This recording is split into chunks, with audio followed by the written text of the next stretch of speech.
બજાર સતત બીજા દિવસે રિકવરીના મોડમાં. નિફ્ટી 70 પોઈન્ટથી વધુ વધીને 25,570. બેંક નિફ્ટીમાં પણ થોડો વધારો. મિડકેપ અને સ્મોલ કેપ શેરોમાં આજે આઉટ પરફોર્મન્સ. ઇન્ડિયા વિક્સ વધુ નબળો પડ્યો. સારા વૈશ્વિક સંકેતોને કારણે સતત બીજા દિવસે આઈટી ઇન્ડેક્સમાં રિકવરી. આજે ઇન્ડેક્સ લગભગ 2% વધ્યો. HCL tech, Infosys, tech Mahindra top Nifty ગેઇનર્સમાં સામેલ, તો મિડકેપ આઈટી શેર પર્સિસ્ટન્ટ ફ્યુચર્સના ટોપના ગેઇનર્સમાં.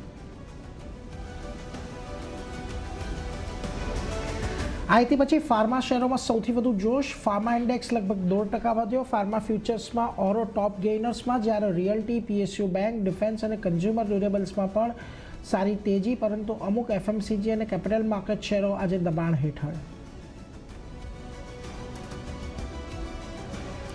ઇટરનલમાં થઈ મોટી બ્લોક ડીલ. લગભગ 1% ઇક્વિટી શેર વેચાયા. આ સોદાનો ટોટલ વેલ્યુ 2,400 કરોડ. જ્યારે શેરમાં આ સ્થિરતા જાળવવામાં સફળ. ત્યારે હોમ ફર્સ્ટ ફાઇનાન્સમાં બ્લોક ડીલ બાદ 5%નો ઘટાડો.